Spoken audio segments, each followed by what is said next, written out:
Yes, good afternoon, officers. Time for today's Flash CSAT program. Today's topic is very interesting. It is called data sufficiency. Usually UPSC lo 2 questions దాని మీద వస్తూ ఉంటాయి. So let's solve real time PYQ questions. Topic is data sufficiency. So let's look at what can be done with respect to this.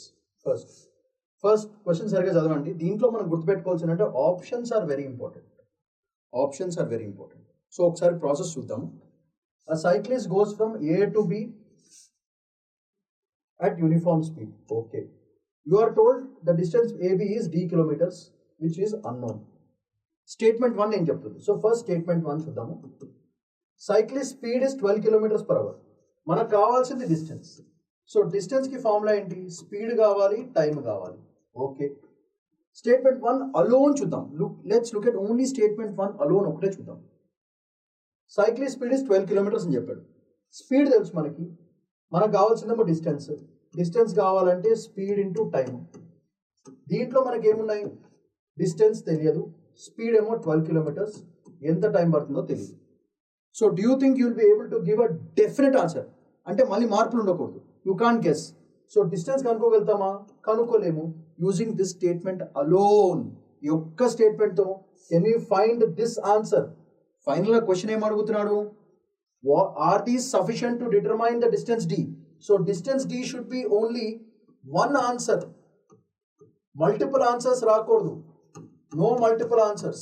అది data sufficiency beauty. No multiple answers. అంటే ఒక distance fix అయితే అదే distance రావాలి, అంతేగాని number of different distance రాకూడదు. So ఒక పక్కా డిస్టెన్స్ కనుక్కోగలుగుతామా using statement 1 alone? So only 1 alone జరగదు. సో ఓన్లీ 1 ఎక్కడుంది? Only 1 not sufficient. సెకండ్ క్వశ్చన్లో ఎయిదర్ 1 or 2 అంటున్నాడు, థర్డ్ ఆప్షన్. నెక్స్ట్ స్టేట్మెంట్ 2 ఒకటే చూద్దాం. Cyclist time T is 2.5 hours. Statement 2 ఏం చెప్తుంది? ఓన్లీ టైం ఇచ్చాడు. అగైన్ రాసుకుందాం, distance is equal to speed into time. ఇప్పుడు స్టేట్మెంట్ 2 చూసినప్పుడు స్టేట్మెంట్ 1 మర్చిపోవాలి, ఓన్లీ స్టేట్మెంట్ 2 తీసుకుందాం. సో దీంట్లో మనకు డిస్టెన్స్ తెలియదు, స్పీడ్ ఏమో తెలియదు, బికాస్ స్టేట్మెంట్ 2లో స్పీడ్ ఇవ్వలేదు. టైం ఒకటే ఇచ్చాడు, 2.5 hours అని. Using this statement alone, do you think you will get definite one distance? Not possible. Therefore, statement 2 alone is also not happening. ఇప్పుడు మనకి either 1 or 2 లేదా both 1 or 2. Either 1 or 2 అంటే both 1 ఒక్కటే sufficient అవ్వాలి దాన్ని solve చేయడానికి, లేదా 2 ఒక్కటే సఫిషియంట్ కావాలి దాంట్లో సఫిషియంట్ కావడానికి. సో మనకి దీంట్లో క్లియర్గా తెలిసింది ఏంటిది? Single statement alone is not sufficient. Double statement, second statement is also not sufficient. So let's look at combining both of them. ఈ రెండు స్టేట్మెంట్స్ కలిపి చూద్దాం. అప్పుడు మనకి ఏమొస్తుంది? స్టేట్మెంట్ 1 నుంచేమో స్పీడ్ వస్తుంది 12 kilometers per hour. స్టేట్మెంట్ 2 ఏమో టైం వస్తుంది 2.5 hours. మనకు కావాల్సింది డిస్టెన్స్. రెండు స్టేట్మెంట్లు కలిపి వాడుకుంటే స్పీడ్ ఇంటూ టైం చేసుకుంటే 12 into 2.5 వస్తుంది మనకు చక్కగా, which is nothing but 30 kilometers. So this distance is fixed. అంటే if I combine both 1 and 2, I will be able to get one particular distance. అంటే సి కూడా పనికిరాదు మనకి. Therefore answer is both 1 and 2. This is called data sufficiency questions. So ఇలాంటి questions మనకి యూజువల్గా 2 or 3 questions ఇస్తారు. So మనం జాగ్రత్త పెట్టుకుని దీన్ని చేసుకుంటే చాలా బాగుంటుంది. So this a very very important question. So జాగ్రత్తగా చూసుకోండి. That's the whole game. Another important question is ఆల్జీబ్రాని డేటా సఫిషియన్సీ మిక్స్ చేసిన questions. Let's look at this. Be a real number. ఇప్పుడు రియల్ నంబర్ ఫస్ట్ మనకు తెలియాలి, అది very important. X belongs to real number అంటే meaning ఏంటిది? From -∞ to +∞ ఏ నంబర్ అయినా రియల్ నంబర్. అది natural numbers, whole numbers, integers, irrational numbers also will come under the real number set. Okay, except complex numbers. All the numbers will come under real numbers. Integers, fractions, decimals, negative numbers, positive numbers అన్నీ కూడా real number సెట్లో వచ్చేస్తుంది. So question ఏంటిది? Is X greater than half. X greater than half ఇది question first.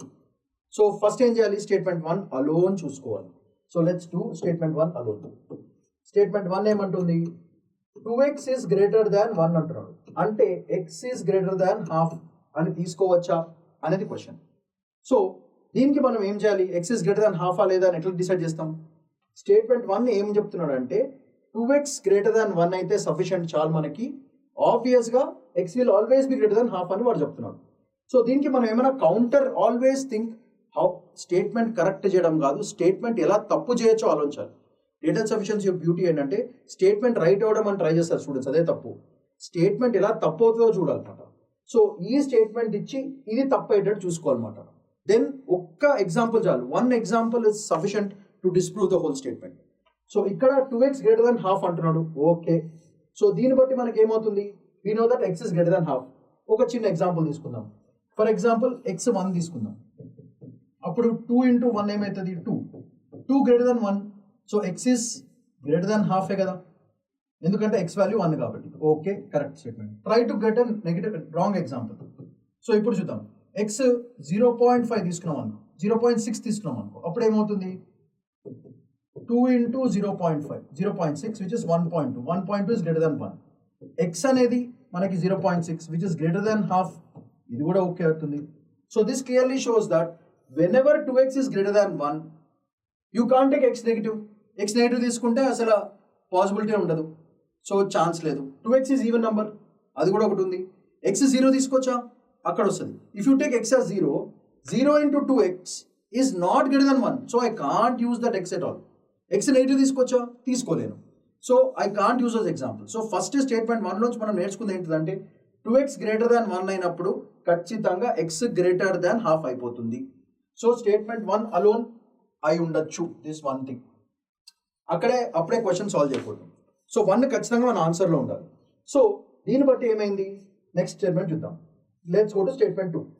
Statement 2 చూసుకుంటే మనం జాగ్రత్తగా, statement 2 ఏం చెప్తున్నాడు, x square is greater than 1/4 అంటున్నాడు. ఇప్పుడు ఇక్కడ చూడండి, ఇక్కడ డేంజరస్ పాయింట్ ఏంటంటే x స్క్వేర్ గ్రేటర్ దాన్ 1/4 అన్నప్పుడు x will be equal to plus half, x can be equal to minus half also, రెండు వర్కౌట్ అవుతాయి. So x can be greater than half or x should be modulus of x మాట.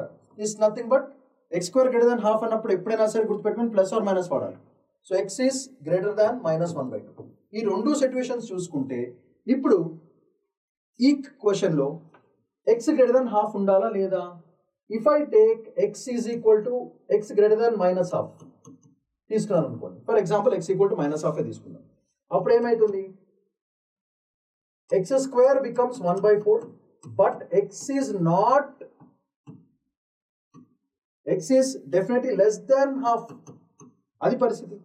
ఇక్కడ ఏమడుతున్నాడు, x square greater than 1/4 అయినప్పుడు is x greater than 1/2? No. అంటే ఒకసారి plus half తీసుకుంటే బాగానే ఉంది, మైనస్ హాఫ్ తీసుకుంటే వర్కౌట్ అవుతలేదు. సో స్టేట్మెంట్ 2 అలోన్ తీసుకుంటే not sufficient. Okay, this is situation. So ఇక్కడ బోత్ 1 and 2 ఆబ్వియస్గా ఎగిరిపోతుంది. సో 1 తీసుకోవచ్చు లేదా 2 తీసుకోవచ్చు. అంటే 1 ఒక్కటే తీసుకోగలుగుతాం, 2 తీసుకోలేము. So either 1 or 2 is last. So answer is only one option, which is option A. ఇది తీసుకుని మనము నీట్గా సాల్వ్ చేసుకుంటూ వెళ్ళిపోవాలి. బేసికల్గా మనం ఇక్కడ ఏం చేసుకోవాలంటే first step is look for statement 1 alone. Statement 1 alone correct అయితే అక్కడ పక్కన పెట్టండి. నెక్స్ట్ స్టేట్మెంట్ 2 అలోన్ చూడండి. ఎందుకంటే ఇది వాడినప్పుడు ఇది వాడలేము. That is the whole point. When you are using statement 2 alone, you can't use the information of statement 1. Only when you are using both you have to use కంబైన్డ్లీ. అది గుర్తుపెట్టుకోండి. So ఈ కేసులో ఏమైంది, ఒకసారి ఏమో రైట్ అవుతుంది, ఒక్కసారి రాంగ్ అవుతుంది. ఒక్కసారి రాంగ్ అయినా చాలు, దట్ స్టేట్మెంట్ ఇస్ గాన్. అది మేజర్ ఫ్యాక్టర్ మనం మైండ్లో పెట్టుకోవాలి. So this clearly shows that 2 అనేది మనకి ఆన్సర్లో ఉండకూడదు. అందుకే ఈ 3 ఫసాక్, ఓన్లీ ఒకటే correct. Therefore statement 1 alone or 1 alone is sufficient to answer this question. So ఇలా మనం data sufficiency questions less than 1.5 minutes మనం హ్యాపీగా యూపీఎస్సీలో సాల్వ్ చేయొచ్చు. That's the beauty of it. So let's move the next statement. And most importantly we're starting a batch on September 22nd. మర్చిపోద్దు, it's a 2-year ప్రశాంతమైన preparation. 2 years UPSC program for general studies. Both prelims and mains మనం cover చేయడం జరుగుతుంది. That is a whole game. And we are going to provide you with NCERT classes, and we'll be providing you with 19 books which are static by nature. So static books with updated information will be provided to you. Next, 1-to-1 mentorship program, both prelims and mains ki combination ga oka expert meeto కూర్చొని order the main answer, what are the prelims answer questions అన్ని కూడా discuss చేయడం జరుగుతుంది. ఏమైనా doubts ఉంటే direct clarify చేసుకోవచ్చు. అది కాకుండా recorded class will be provided to you. మీరు సడన్ గా ఏమైనా ఆబ్సెంట్ గిఫ్ట్స్ అంటే ఏమైనా పరిస్థితుల వల్ల you record classes you are not missing. And finally, you will be provided with practice questions for both prelims and mains. So ఇవన్నీ చదువుకున్న తర్వాత వీటన్నిటిని కరెంట్ అఫైర్స్ క్లాసెస్తో లింక్ చేసుకోవాలి. దీనివల్ల మీకు static material plus current affairs classes వల్ల newspaper analysis అవన్నీ చేస్తాం కాబట్టి డైనమిక్ మెటీరియల్ కూడా కవర్ అవుతుంది. So combination of static and dynamic is useful for UPSC cracking. అలా చేసుకుని ప్రశాంతంగా మీ ప్రిపరేషన్ మీరు చేసుకోవచ్చు. That is the advantage of this beautiful programme. Come, join us, do your beautiful journey and get success. That is the whole game. So if you have any queries, you can call 8121119985 or sriramsias.com lo మీరు mail కొట్టండి. So at Sriram IAS Hyderabad, we are here to help you get a successful journey. So that's all for today. Shaman Paidkona signing off. Bye-bye.